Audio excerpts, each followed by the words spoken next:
सभी को नमस्कार। आज की जो हमारी वीडियो है स्पेशली 11th क्लास के बच्चों के लिए है। 11th क्लास की पॉलिटिकल साइंस में एक चैप्टर है न्यायपालिका यानी कि जुडिशरी। जुडिशरी में एक जो टॉपिक आता है बहुत इंपॉर्टेंट टॉपिक है जिसको कहते हैं हम न्यायिक सक्रियता यानी कि जुडिशियल एक्टिविज्म। बहुत इंपॉर्टेंट टॉपिक है पेपर के लिहाज से भी और वैसे भी आपको जानना चाहिए। तो आइए जानते हैं जुडिशियल एक्टिविज्म है क्या, यानी कि न्यायिक सक्रियता किसे कहते हैं। इस पूरी वीडियो में हम न्याय सक्रियता पर विस्तार से चर्चा करेंगे और जानेंगे। बच्चों, आपकी स्क्रीन पर एक इमेज दिखाई दे रही होगी और इस इमेज में कुछ समझने का प्रयास करेंगे। सबसे पहले तो ये हड़ताल का साइन है, यहाँ पे लिखा हुआ है हड़ताल, यानी कि हड़ताल चल रही है। फिर यहाँ पे लिखा है ऑर्डर ऑर्डर ऑर्डर, और वो हड़ताल को तोड़ने का कार्य कर रहा है। डाक हड़ताल कोर्ट ने हस्तक्षेप किया। कहने का तात्पर्य क्या है, एक हड़ताल चल रही थी और उस हड़ताल को खत्म करने का काम जो है कोर्ट ने किया। तो इसमें जो है कहीं ना कहीं न्यायिक सक्रियता के अंश है जिनको हम अभी डिटेल से जानते हैं। बेटा, न्यायिक सक्रियता क्या होती है आइए जानते हैं। न्यायिक सक्रियता का अर्थ है जब न्यायपालिका जनहित में संसद और कार्यपालिका के कार्यों में हस्तक्षेप करती है और उन्हें उनके कार्य करने का आदेश देती है, तो इस प्रक्रिया को न्यायिक सक्रियता यानी कि जुडिशियल एक्टिविज्म कहा जाता है। देखिए बच्चों, पीछे आपने देखा होगा कि एक कोर्ट के द्वारा जो है जो हड़ताल हो रही है उसको रुकवाया जाता है। भारत में जो है शक्तियों का पृथक्करण है। सरकार के 3 अंग है, विधायिका, कार्यपालिका, न्यायपालिका, और तीनों के अलग अलग काम बटे हुए हैं। विधायिका यानी कि संसद का काम है कानून बनाना, कार्यपालिका यानी कि एग्जीक्यूटिव का काम है उनको लागू करना, और जो इन कानूनों को नहीं मानते उनको सजा देने का काम जो है वो न्यायपालिका का है। लोगों को न्याय दिलाने का काम जो है वो न्यायपालिका का है। अब जैसा आप पीछे अपने हड़ताल के बारे में जाना था कि एक हड़ताल हो रही है, तो वास्तव में हड़ताल खत्म कराने की जिम्मेदारी किसकी है? देखिए, वास्तव में हड़ताल खत्म करने की जिम्मेदारी जो होती है वो सरकार की होती है। सरकार प्रयास करेगी कोई भी हड़ताल ना हो, किसी भी कारण से हड़ताल ना हो। पर जब सरकार के कहने से या सरकार के कार्यों के फलस्वरूप भी हड़ताल खत्म नहीं हो रही, तो कोर्ट में हस्तक्षेप करना पड़ता है और फिर वहां पे कोर्ट ने एक ऑर्डर दिया है कि हड़ताल को खत्म किया जाए। तो कहने का तात्पर्य क्या है, इसी प्रक्रिया को हम न्यायिक सक्रियता कहते हैं, जब कोर्ट को संसद और कार्यपालिका के भी काम करने पड़ते हैं या फिर उनके कार्यों में हस्तक्षेप करना पड़ता है। ठीक है, तो बच्चों आप समझ गए होंगे न्यायिक सक्रियता का सीधा सा अर्थ यह है कि जब कोर्ट को संसद और कार्यपालिका के भी काम करने पड़ जाए या अपने कार्यों के अलावा कोई काम करना पड़ रहा हो जो कि किसी और के दायरे में आता है, वो कहलाता है न्यायिक सक्रियता। अब हम बात करेंगे न्यायिक सक्रियता की आवश्यकता क्यों पड़ी। देखिए, जब यह महसूस किया जाता है कि संसद और कार्यपालिका किसी कार्य नहीं कर रहे हैं या करने में असमर्थता दिखा रहे हैं, इस स्थिति में व्यक्ति न्याय की गुहार के लिए न्यायालय जाता है। कहने का तात्पर्य क्या है कि जब लोगों को लगता है कि ये काम संसद को कर देना चाहिए था या ये काम न्यायपालिका को कर देना चाहिए, कार्यपालिका को कर देना चाहिए था, परंतु जब उस न्यायपालिका के स्थिति के पास आती है ये बात, तो लोगों को लगता है कि न्यायपालिका उस काम को कर देगी। कहने का तात्पर्य क्या है कि जब संसद और कार्यपालिका उस काम को नहीं कर पा रहे हैं और वो कार्य होना बहुत ही जरूरी है, तो लोग न्यायपालिका की तरफ जाते हैं, वहां पे गुहार लगाते हैं, तब सरकार के कार्यों को भी करना पड़ जाता है। उसको कहते हैं न्यायिक सक्रियता। और इसकी आवश्यकता इसलिए पड़ती है, मान लो सरकार काम करने अपनी जिम्मेदारी निभाने में असमर्थ है या कमजोर साबित हो रही है, परंतु लोगों को न्याय देना भी जरूरी है, तो लोग जो है न्यायालय की शरण में जाते हैं, कोर्ट के थ्रू उस काम को करवाया जाता है। बहुत सारे ऐसे कार्य होते हैं जो सरकारों को करना होता है, परंतु जब वो कार्य नहीं होते तो लोगों को मजबूरन जो है कोर्ट के पास जाना पड़ता है। कोर्ट आदेश देता है, उसके बाद वो कार्य होते हैं। अब हम जानेंगे न्यायिक सक्रियता के तरीके क्या है, किस तरह से जुडिशियल एक्टिविज्म करती है, किस तरह से सरकार और संसद के कार्यों में हस्तक्षेप करती है न्यायपालिका। सबसे पहला तरीका है न्यायिक समीक्षा। न्यायिक समीक्षा का मतलब होता है जुडिशियल रिव्यू। इसके माध्यम से कोर्ट संसद और कार्यपालिका के कार्यों की समीक्षा करता है। यदि उसको लगता है कि कोई कानून संविधान के खिलाफ है या असंवैधानिक है, तो वो उसको रद्द भी कर सकते हैं। कहने का तात्पर्य क्या है कि देखिए, संसद का काम है कानून बनाना, पर कानून बनाते वक्त इस बात का ध्यान रखना पड़ेगा कि ऐसा कोई भी कानून ना बनाया गया हो जो संविधान के खिलाफ हो। कहने का तात्पर्य यह असंवैधानिक हो। अगर ऐसा संसद करती है तो न्यायपालिका उस कार्य को, कानून को रद्द कर सकती है ये भी एक न्यायिक सक्रियता का एग्जाम्पल है, जो कि न्यायिक समीक्षा के अंतर्गत आता है। दूसरी मेन टॉपिक होता है वो होता है जनहित याचिका। इसको PIL भी कहते हैं। जनहित याचिका वह याचिका होती है जो किसी समुदाय वर्ग के हित में न्यायालय में लगाई जाती है। इसमें विशेष बात यह है कि इसमें कोई भी व्यक्ति विशेष भी इस समूह के लिए हित याचिका लगा सकता है। इसकी सीमा यह है कि कोई व्यक्ति अपने फायदे के लिए इसका प्रयोग नहीं कर सकता। देखिए बच्चों, कभी कभी क्या होता है कि समाज में एक ऐसा वर्ग होता है, एक ऐसा समूह होता है जो शोषित होता है, या जिसके खिलाफ काम हो रहा होता है, या उसके मौलिक अधिकार को हनन होता है, और वो जो है कोर्ट में नहीं जा सकता, चाहे वो गरीब है या किसी भी कारण से। तो हमारे संविधान में या कह लो हमारे कानूनों में एक जनहित याचिका नाम से जाना जाता है, जैसा कि नाम से स्पष्ट है, जनहित याचिका यानी कि जनता के हित में लगाई गई याचिका। देखिए आपको पता ही कि हमारा संविधान जो है सामाजिक न्याय की बात करता है। उस सामाजिक न्याय को पूरा करने का काम कोर्ट का भी है। तो जनहित याचिका के द्वारा जो है कोई भी व्यक्ति उस समुदाय, उस वर्ग के लिए कोर्ट में जा सकता है, क्योंकि उसे लगता है कि अगर वो व्यक्ति समुदाय कोर्ट में नहीं जा सकता, उसके जगह पे कोई भी व्यक्ति जो है उनके साथ काम करके जनहित याचिका कोर्ट में लगा सकता है, और उस जनहित याचिका पे फैसला दिया जाता है। बस हमें इस बात को ध्यान रखना है कि जनहित याचिका का दुरुपयोग नहीं करना है, यानी कि अपने फायदे के लिए जो है व्यक्तिगत कामों के लिए आप जनहित याचिका नहीं लगा सकते। जनहित याचिका का जो सीधा सा फंडा है, जो सीधा सा मतलब है, वो ये है कि जिसमें सभी लोगों का हित छिपा हो, काफी लोगों का हित छिपा हो, तो ऐसी याचिका को ही कोर्ट के सामने लगाया जा सकता है। तो न्यायिक सक्रियता करने के तरीके, एक तो न्यायिक समीक्षा हो गई और एक जनहित याचिका हो गई।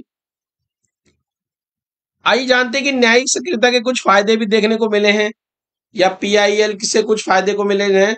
आइए जानते हैं। देखिए पहला जो पॉइंट है, उसने 1979 में बिहार की जेलों में कुछ लोग अपनी सजा काटने पर भी बंद हैं, उन्हीं को कोर्ट द्वारा न्याय दिलवाया गया। कहने का मतलब क्या है कि बिहार के न्यूज़पेपर में एक खबर प्रकाशित हुई कि बहुत सारे लोग ऐसे हैं जिनकी सजा भी पूरी हो चुकी है, परंतु लोग जो है उसको पूरा नहीं कर पा रहे हैं, यानी कि बाहर नहीं निकल पा रहे हैं। तो ये जो केस था वो हुसैन खातून वर्सेस बिहार था। बाद में जो है इस पे अच्छा जजमेंट आया और उन लोगों की निगाहें इस केस पे गई और उनको बाहर निकालने का कार्य किया गया। दूसरा था दिल्ली में 2001 में CNG को लागू करने से संबंधित मामला। देखिए जब दिल्ली में जो है लगातार प्रदूषण बढ़ता जा रहा था, तो लोगों को लगा कि सरकार जो है प्रदूषण को रोकने में असमर्थ है। तो उस टाइम जो दिल्ली की मुख्यमंत्री होती थी, शीला दीक्षित जी होती थी, उस टाइम ये याचिका लगाई गई थी कि जल्दी से जल्दी जो है स्वच्छ ईंधन को चलाया जाए। उस स्थिति में जो है ये मामला जब कोर्ट में गया था, तो सरकार को आदेश दिया गया कि आप जल्दी से जल्दी जो है उस ईंधन को कम करें, खत्म करें जो पर्यावरण को प्रदूषित करते हैं, और उसके मित्र साधनों जैसे CNG वगैरह को जो है बड़ी मात्रा में चलाया जाए। तीसरा केस था 1973 में केशवानंद भारती केस। इसमें कहा गया था कि संविधान के मूल ढांचे से आप छेड़छाड़ नहीं कर सकते। मतलब कहने का तात्पर्य क्या है कि संविधान का एक मूल ढांचा है, कोई भी सरकारें संविधान संशोधन के माध्यम से उस मूल ढांचे में परिवर्तन नहीं किए जा सकते। तो आप इन तीनों एग्जाम्पल में देख रहे हो कि चाहे वो PIL हो या न्यायिक समीक्षा हो या कोई भी तरीका हो, उस स्थिति में कोर्ट को हस्तक्षेप करना पड़ रहा है। जो काम सरकारों को करना है वो काम कोर्ट को करना पड़ रहा है। इसी को ही हम न्यायिक सक्रियता का उदाहरण कहते हैं। अब न्यायिक सक्रियता की कमियां या विवाद, आइए जानते क्या है कि जुडिशियल एक्टिविज्म में क्या क्या नुकसान देखने को मिलते हैं, क्या क्या विवाद देखने को मिलते हैं। सबसे पहले हम जानेंगे संसद और कार्यपालिका के साथ विवाद बढ़ जाता है। देखिए जब जब जुडिशियल एक्टिविज्म होगा तो न्यायपालिका का संसद और कार्यपालिका के साथ विवाद बढ़ जाएगा, क्योंकि संसद को ये लगता है, कार्यपालिका को ये लगता है कि सरकार कहीं ना कहीं हमारे कार्यों में हस्तक्षेप कर रही है। जो अधिकार हमें दिए गए हैं उन अधिकारों का प्रयोग न्यायपालिका कर रही है, अपने काम को छोड़कर जो है हमारे कार्यों में हस्तक्षेप कर रही है। इस तरह जुडिशियल एक्टिविज्म से क्या होता है कि संसद और कार्यपालिका के साथ विवाद जो है बढ़ जाता है न्यायपालिका का। नंबर 2, न्यायालय का अनावश्यक कार्यभार बढ़ जाता है। आपको पता ही है कोर्ट पे कितना भार रहता है। अब चूंकि कोर्ट में इतने सारे केसेस चल रहे होते हैं, उस स्थिति में जो ये सामाजिक कल्याण के कार्य हैं, चाहे ये PIL हो गया, तो इनकी संख्या का बढ़ना कहीं ना कहीं कोर्ट के कार्यभार को भी बढ़ाता है, कहीं ना कहीं कोर्ट की कार्यशैली को भी कमजोर कर देता है, क्योंकि इनकी संख्या जितनी बढ़ेगी उतनी देरी से जो है काम होंगे, और जितनी देरी से काम होंगे तो जो कोर्ट के कार्यों की जो गुणवत्ता है वो कहीं ना कहीं कम होगी। तो कहीं ना कहीं जब सरकारें काम नहीं करती और जुडिशियल एक्टिविज्म करना पड़ता है, तो इससे न्यायालयों का कार्यभार भी बढ़ जाता है। निर्णय लागू करना आसान नहीं होता। देखिए कभी कभी क्या होता है, कुछ फैसले जो होते हैं वो कठोर होते हैं, या फिर कह लो कि कुछ फैसले लागू करने आसान नहीं होते। मान लो जुडिशरी ने कोई एक जजमेंट दे दिया, वो जजमेंट से कहीं ना कहीं बहुत सारे लोग प्रभावित हो रहे हैं, या लोगों के अधिकार कहीं ना कहीं किसी अप्रोक्ष रूप से जा रहे हैं। उस स्थिति में निर्णय को लागू करना आसान नहीं हो पाता। कहने का तात्पर्य क्या है कि न्यायिक सक्रियता में कभी कभी ऐसे फैसले भी आ जाते हैं जो कि जिनको लागू करना आसान काम नहीं होता। नंबर 4, कठोर निर्णय भी दिए जाते हैं जिससे आम लोग प्रभावित हो जाते हैं। कहने का मतलब क्या है कि सपोज दैट कि कहीं पे अतिक्रमण हो रखा है, आप मान लीजिए, जैसे अभी बहुत पहले एक मुद्दा चल रहा था कि रेलवे की जमीन पे जो है लोगों ने अतिक्रमण कर लिया, तो जब कोर्ट गए तो कोर्ट ने फैसला दिया कि जो है आप जो है इस जमीन को खाली कराइए। पर जब हम जमीन को खाली करवाने के लिए लोग वहां पे गए, न्यायपालिका के द्वारा और कार्यपालिका के द्वारा, तो काफी लोग उससे प्रभावित हुए। उनका मानना यह था कि कोर्ट के इस निर्णय से उनका एक तो पूरा घर बार चला जा रहा है, और जब इसको बसाया जा रहा था तब ये फैसला क्यों नहीं लिया गया। कहने का मतलब क्या है कि कभी कभी कोर्ट के निर्णय इतने कठोर हो जाते हैं जो आम लोगों के जीवन को प्रभावित कर देते हैं। इसके अलावा भी बहुत सारे केसेस में ऐसा रहता है कि कुछ ऐसे निर्णय ले लिए गए जो कहीं ना कहीं लोगों की आजीविका से जुड़े हुए थे, कहीं ना कहीं लोगों के जीवन से जुड़े हुए थे, कहीं ना कहीं लोगों के काम धंधे से जुड़े हुए थे। उस स्थिति में कोर्ट के निर्णय से उनकी आजीविका, काम धंधे प्रभावित हुए, तो वो कहीं ना कहीं न्यायिक सक्रियता का एक कमजोरियों के रूप में देखा जा सकता है। अब हम बात करते हैं कि न्यायिक सक्रियता के फायदे क्या हैं। देखिए कमियां तो रहेंगी रहेंगी, पर न्यायिक सक्रियता क्यों जरूरी है, न्यायिक सक्रियता के क्या फायदे हैं, न्यायिक सक्रियता के क्या लाभ है, आइए जानते हैं। नंबर 1, आम लोगों को न्याय की उम्मीद जगती है। देखिए सरकारों से लोगों को बहुत उम्मीदें होती हैं, परंतु यदि जब सरकारें उनकी उम्मीदों को पूरा नहीं कर पाती, सरकार उनके कार्यों को पूरा नहीं कर पाती, तो लोगों की आशा यही रहती है कि कम से कम न्यायपालिका तो उनकी बात सुनेगी, न्यायपालिका भी तो उनको भी न्याय दिलाएगी, न्यायपालिका उनकी तरफ ध्यान देगी। तो कहने का मतलब है जुडिशियल एक्टिविज्म के द्वारा लोगों का न्यायपालिका में विश्वास बढ़ता है। उनको लगता है कहीं ना कहीं न्यायपालिका जो है उनके लिए आगे खड़ी हुई है। नंबर 2, संसद और कार्यपालिका को गलती करने से रोकती है।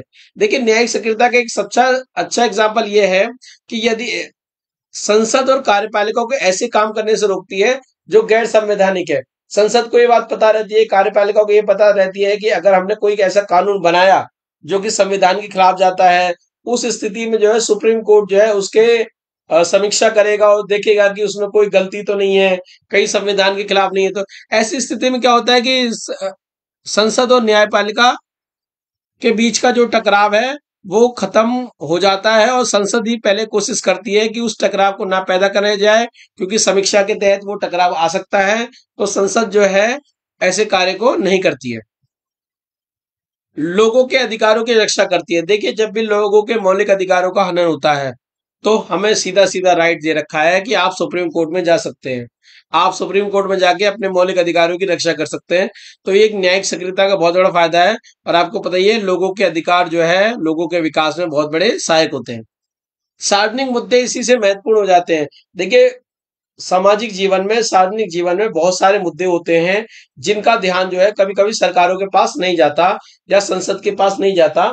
उस स्थिति में लोग जो है कोर्ट के माध्यम से उन मुद्दों को उजागर करते हैं, सरकार की नजरों में लेके आते हैं, कार्यपालिका की नजरों में लेके आते हैं।